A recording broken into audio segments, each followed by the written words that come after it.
നമുക്കിന്ന് എന്തൊക്കെ മീൻ കിട്ടിയിട്ടുണ്ടെന്ന് നോക്കിയാലോ. ചെങ്കലവ പൊടി കിട്ടിയിട്ടുണ്ട്, പിന്നെ ചൂടയുടെ കുഞ്ഞും കിട്ടിയിട്ടുണ്ട്. അപ്പം നമുക്ക് ഈ ചെങ്കലവ നമുക്ക് മുളക് കറി വെക്കാം, ചൂട നമുക്ക് തോരൻ വെക്കാം. അതിനുശേഷം ചട്ടിയൊക്കെ അടുപ്പത്ത് വെച്ചിട്ടുണ്ട്, എണ്ണ ചൂടാക്കി അതിലേക്ക് കടുകും ഉലുവയും പൊട്ടിക്കുന്നുണ്ട് കേട്ടോ. ഇവിടങ്ങളിലൊക്കെ ഉലുവയും കൂടി ഇട്ട് കൊടുക്കാറുണ്ട്. അതിനുശേഷം നമുക്ക് കൊച്ചുള്ളി അരിഞ്ഞത്, വെളുത്തുള്ളി അരിഞ്ഞത്, ഇഞ്ചിയും കൂടെ ഇട്ട് വഴറ്റിയെടുക്കാം.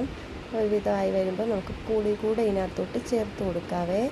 അതിനുശേഷം മുളക് പൊടിയും മല്ലിപ്പൊടി മഞ്ഞൾപ്പൊടിയും കൂടി ഇട്ട് പച്ചമണം മാറുന്നത് വരെ നമുക്കൊന്ന് റോസ്റ്റ് ചെയ്തെടുക്കണം.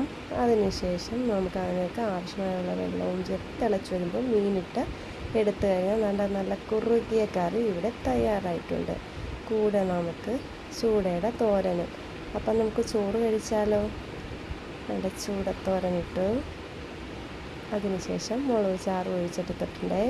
അപ്പോൾ നല്ല ടേസ്റ്റ് ഉണ്ട്. അപ്പോൾ എല്ലാവരും ട്രൈ ചെയ്ത് നോക്കണേ. ബൈ.